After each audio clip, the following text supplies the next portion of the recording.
Welcome. My name is Pat, and I'm a grandma, and I like to bake. And there's nothing more enjoyable than to bake something and see your grandkids and your family enjoy what you bake and just devour it. And one of the favorite recipes that I make for not only my grandkids but my friends and my husband. He loves this cake too. So anyway, it's an apple cake, and it's one that I acquired years ago and started making, and it just caught on to be, and now it's our family favorite. And first of all, I'm going to start with a cup of oil, 3 eggs, and we're going to blend them until it's like a nice yellow color, the eggs in the oil. And then to that, I'm going to add, when that gets blended, I'm going to add 2 cups of sugar. This is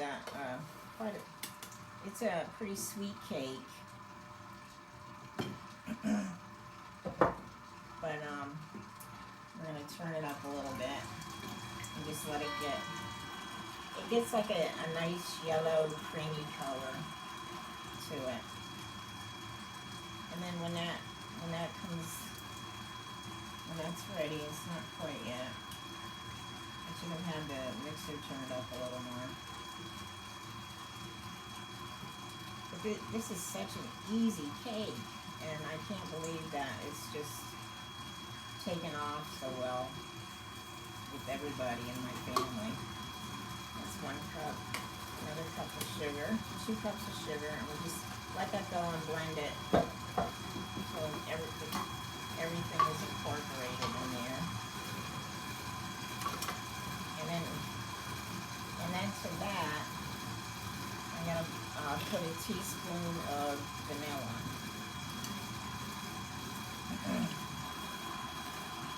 And just let it get well incorporated.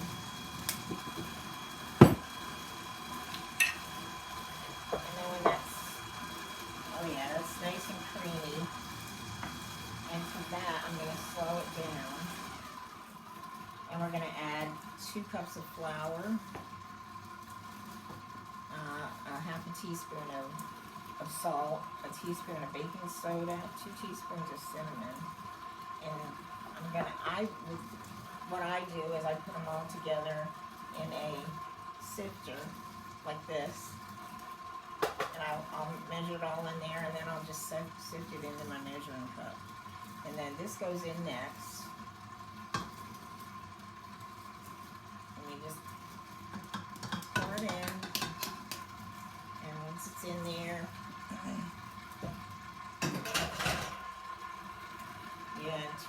just turn it up just a little bit.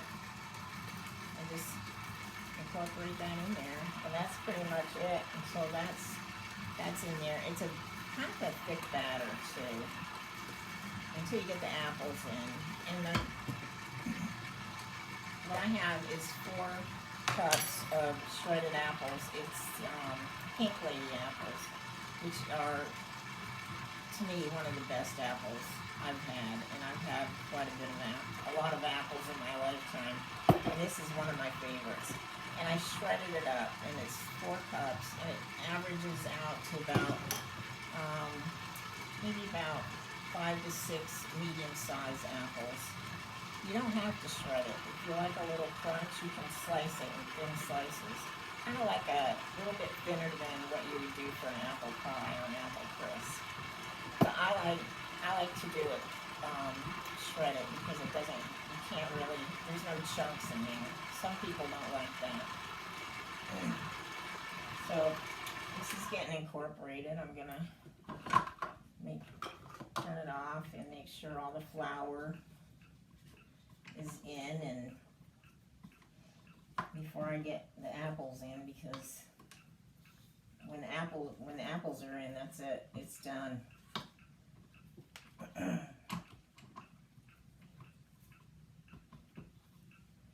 You would think, so many people ask about this recipe, and I think they think it's harder than it really is. But as you can see, it comes together pretty fast. I like to bake. My grandmother started bake. I mean, she baked her not apple pie, but chocolate cake. It's because of her that I love chocolate cake. My mother made awesome, delicious cinnamon rolls, and she couldn't keep them as soon as they come out of the oven.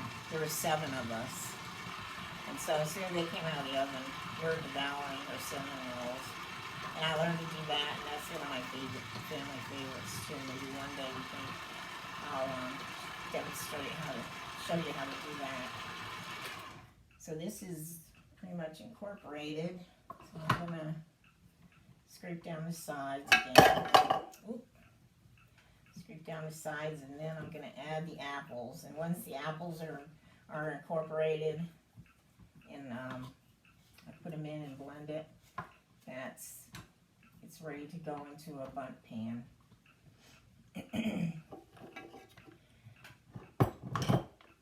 Let's give it a blend. There we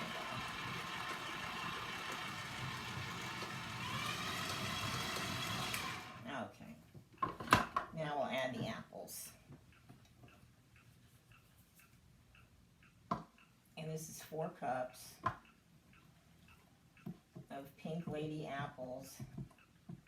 If you've never had a Pink Lady apple, you've got to try them. They are delicious. They're kind of a firm apple.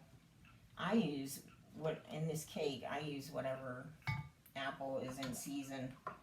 You know, it doesn't have to be a certain kind. Whatever you like, basically, is what you put in here. And all I do is incorporate this now, and then we're gonna put it in the pan. Let's just mix it up.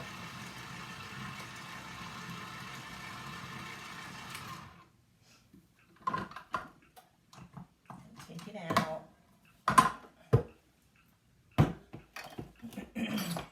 And before I even take it out of here, I make sure that everything is well mixed on the bottom, because even now as I'm taking this off, I see a little bit of flour that fell off of the top of this. So I want to make sure everything's incorporated, because we don't want to taste any baking soda or salt in our cake. We want to make sure it's all blended in there. So I just give it a good blend, make sure there's nothing on the bottom, because that's usually where it's going to be. And after that, we're going to put it in our pan. That's it. I don't know if you can see it, but this is what it looks like. And that's apples in there. So let me get my pan.